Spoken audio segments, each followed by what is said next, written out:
جاہلیت کے لوگ اپنے اعتقاد کی وجہ سے سفر کے مہینے کو منحوس سمجھتے تھے.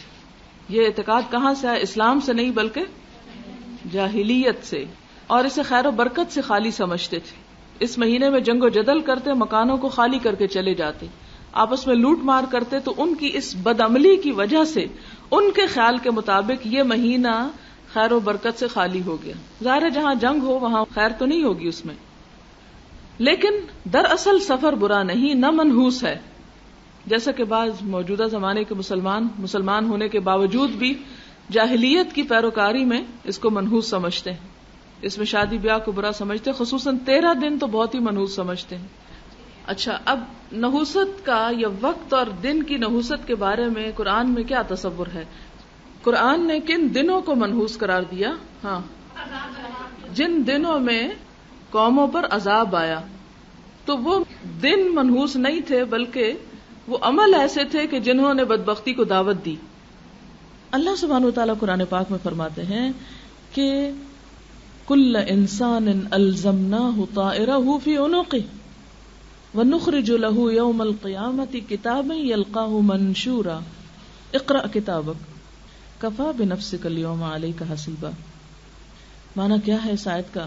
کہ ہر انسان کی بدشگونی، ہر انسان کی قسمت اس کے گلے میں لٹک رہی ہے.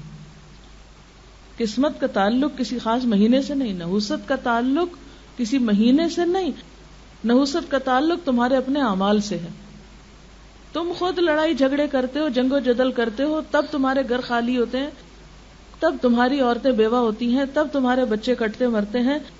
تم کہتے ہو یہ مہینہ خرابی کرتا ہے، یہ تو تم خود ہو جو کرنے والے ہو. کل انسان الزمناہ طائرہ فی عنقہ، ہر انسان کی قسمت اس کے اپنے گلے میں لٹک رہی ہے جو اس کے اعمال کی شکل میں اس کے سامنے آتی ہے. اس میں کسی مہینے کو کوئی دخل حاصل نہیں ہے. بہرحال ان کا اعتقاد کیا تھا کہ یہ مہینہ جو ہے یہ خیر و برکت سے خالی ہے، اس میں کوئی خیر نہیں، اس میں کوئی بھلائی نہیں. اور پھر نہ صرف یہ کہ خیر و برکت سے خالی کہتے، بلکہ اس کے ساتھ کچھ اور شگون بھی لیتے. عربوں کے ہاں بہت سے توہمات تھے. مثلا یہ جو طائر کا لفظ توہم کے لیے استعمال ہوتا ہے، ان کے ہاں کیا تھا کہ جب کوئی کام کرنے کا ارادہ کرتے تو پرندے کو اڑاتے یا جانور بھگاتے. اگر تو بھگاتے ہوئے یا اڑاتے ہوئے وہ دائیں طرف جاتا تو کہتے کہ یہ کام اچھا ہے، کر لینا چاہیے. اور اگر وہ بائیں طرف جاتا تو کام روک دیتے، یہ کام ہمارے حق میں ٹھیک. جیسے ہم استخارہ کرتے ہیں نا، تو وہ استخارہ کس سے کرتے تھے؟ پرندے اڑا کے کرتے تھے. توہم کی ایک قسم تھی. حالانکہ پرندے بیچارے کے ہاتھ میں تو نہ کسی کی قسمت ہے اور نہ ہی اچھا برا ہے. اسی طرح اگر گھر سے نکلتے اور خاص جانور مثلا بلی رستے میں آ جاتی، واپس آ جاتے کہ بلی رستے میں آ گئی، کام نہیں ہونا. ہمارے یہاں تو کالی بلی ہے نا، تو ان کے یہاں شاید کالی تو نہیں تھی، ہر بلی تھی. اسی طرح اگر کوئی کوا بول پڑتا تو اس کو بھی اپنے لیے منحوس قرار دیتے. کوے کی آواز کو نہیں اچھا سمجھتے، کوے کی آواز کان میں پڑ گئی ہے، اب تو آج کا دن نہیں اچھا گزرے گا، آج سویرے سویرے فلاں میرے منہ لگ گیا ہے، آج کا دن ضرور کوئی خرابی ہوگی. اس قسم کے توہمات ان اہل عرب کے ہاں بہت سے تھے.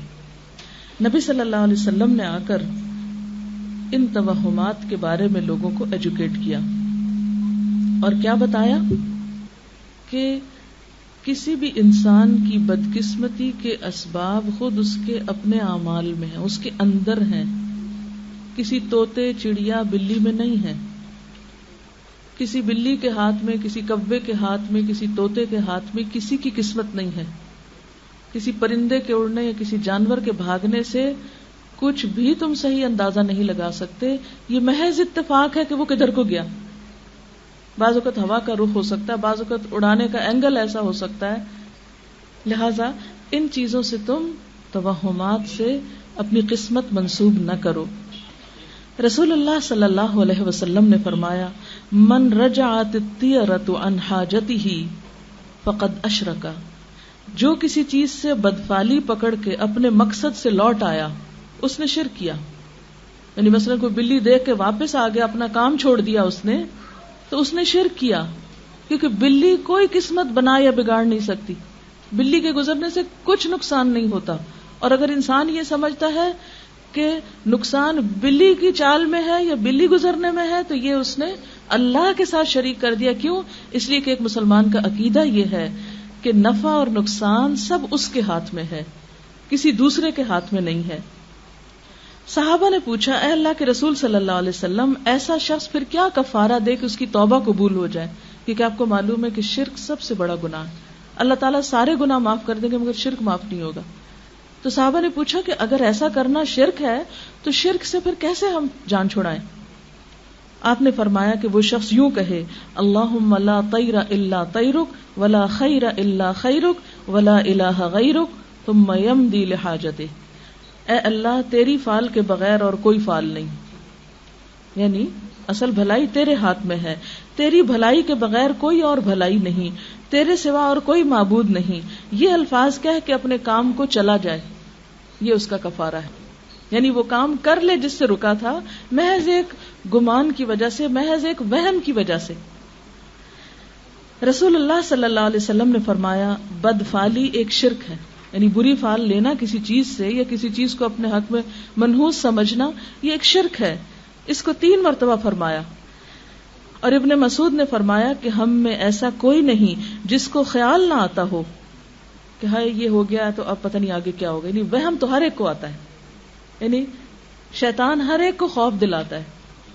مثلا عام طور پہ آپ دیکھیں ہمارے ہاں کس طرح طرح کے توہمات ہیں. مثال کے طور پر کسی بچی کی شادی کے موقع پر اگر خدا نہ خواستہ گھر کا کوئی بزرگ فوت ہو گیا جس کی موت کا دن پہلے سے لکھا ہوا تھا, اب وہ لڑکی خاندان والوں کے لیے منحوس قرار پاتی. اسی طرح بہت سی ایسی چیزیں ہیں. مثلا کسی شادی پر عموماً کسی بیوہ کو یا ایسی عورت جس کے بچے مر جائیں اس کو شریک نہیں ہونے دیتے کہ یہ نعوذ باللہ منحوس ہے, اس کے آنے سے یہ جس کی شادی ہو رہی ہے اس کے اوپر بھی اثر پڑے گا. کسی انسان کے اندر نحوست نہیں, نحوست باہر نہیں ہوتی, نحوست اپنے اندر ہوتی ہے. اللہ نے اگر ہمارے حق میں کچھ لکھ رکھا ہے تو وہ کوئی اس کو ٹال نہیں سکتا, اور اگر وہ ٹال دے تو کوئی اس کو ہمارے حق میں نقصان دہ کر نہیں سکتا.